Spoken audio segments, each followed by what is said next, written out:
दोस्तों, Prakash ji YouTube channel पर आप सभी का स्वागत करते हैं एक बार फिर से।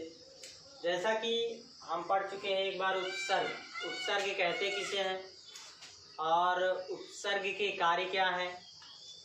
आज उन्हीं के प्रकार के बारे में पढ़ेंगे। तो उपसर्ग हिंदी में जो होते हैं वो कौन कौन से होते हैं,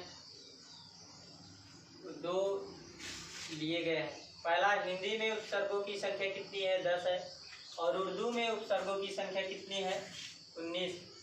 और संस्कृत में जो उपसर्गों की संख्या है वो 22 है। तो आज हम हिंदी और उर्दू उपसर्ग के बारे में पढ़ेंगे। हिंदी में उपसर्गों की संख्या कितनी है, तो 10 है। कौन कौन से हैं? पहला उपसर्ग है अ को कभी कभी अन दे देता है। इसका अर्थ क्या होता है, रोकना या मना करना। अ का प्रयोग कहाँ पर होता है, रोकने या मना करने के लिए प्रयोग किए जाते हैं। और दूसरा है अध मतलब होता है आधे या अपूर्ण। और तीसरा है ऊन मतलब होता है एक कम। ऊन मतलब क्या होता है, एक कम। ये संस्कृत के जो क्या कहे जाते हैं गिनतियों की संख्या है उसमें ऊन लगा होता है तो एक कम होता है। तो चार नंबर पे क्या है, औ कभी कभी औ इस प्रकार देता है, ऐसे ना दे करके तो ऐसे दे देता है। इसका अर्थ क्या होता है, इसका भी अर्थ होता है मना करना। और पांचवा है दू मतलब होता है हीन मतलब हीन या बुरा। दोनों शब्दों के योग में दू का प्रयोग होता है।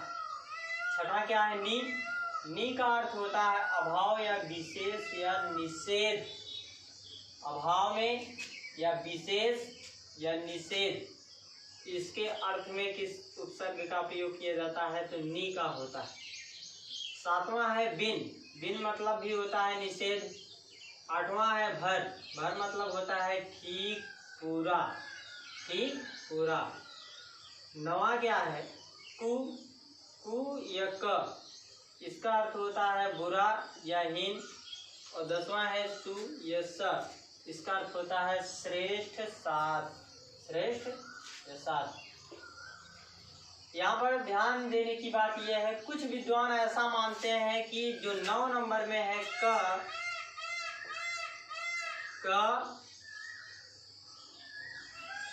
और स, ये दोनों जो है, कुछ विद्वान ऐसा मानते हैं कि ये दोनों अलग उपसर्ग हैं। इस प्रकार इनको जब अलग कर दिया जाएगा तो उपसर्गों की संख्या कितनी बन जाती है, 12 बन जाती है। लेकिन ज़्यादातर विद्वान यही मानते हैं कि हिंदी में उपसर्गों की संख्या कितनी है, तो 10 ही है। कौन कौन से हैं ये आपको बता दिया गया है। अब बात करते हैं उर्दू की। उर्दू उपसर्गों की संख्या कितनी है, तो उर्दू में उपसर्गों की संख्या 19 है। कौन कौन से हैं? पहला है अल अरबी उपसर्ग है, अरबी भाषा से उत्पत्ति हुई है इसकी, और इसका अर्थ होता है क्या, निश्चित।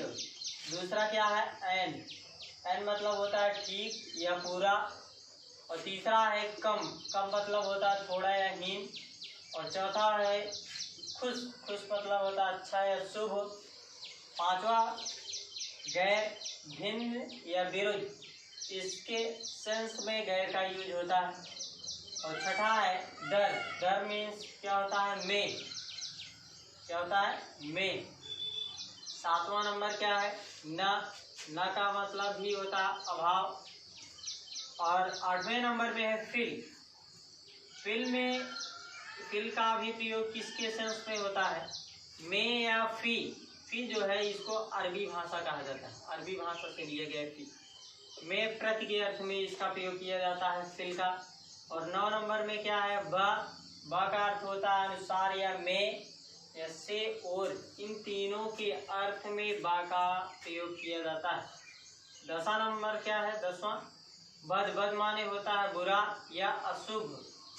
11 नंबर में क्या है, बर मीन्स होता है ऊपर या पर के अर्थ में बर का प्रयोग किया जाता है। और 12 नंबर में है बा का प्रयोग साथ या अनुसार के अर्थ में किया जाता है। 13 नंबर में है बिल भी जो है आपका अरबी उपसर्ग है। कौन सा उपसर्ग है? अरबी उपसर्ग है। इसका साथ या से या में, इन तीनों के अर्थ में बिल का प्रयोग किया जाता है। 14 नंबर क्या है? बिला। इसका भी प्रयोग अरबी भाषा के रूप में किया गया है और इसका अर्थ क्या होता है? बिना।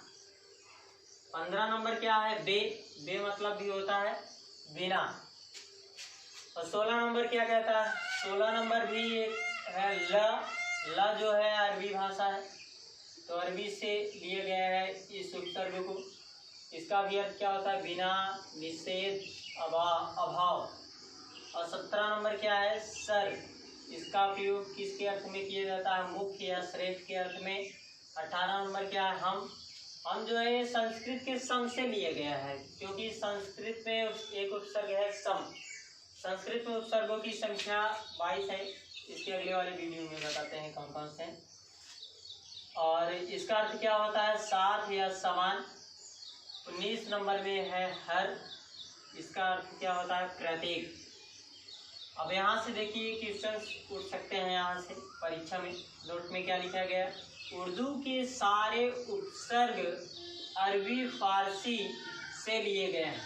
किन किन भाषाओं से लिए गए हैं? जितने भी उपसर्ग हैं उर्दू में, वे अरबी और फारसी भाषाओं से लिए गए हैं। और इनकी संख्या लगभग कितनी है? 19 अभी जो कि मैंने आपको बताया है। तो उपसर्गों का प्रयोग कहाँ पर किया जाता है? तो शब्द के पहले उपसर्ग का प्रयोग होता है और अर्थ में कुछ परिवर्तन ला देते हैं। तो इसकी परिभाषा पहले वाले वीडियो में भी बताया गया है। बस आज के लिए इतना ही। थैंक यू, धन्यवाद।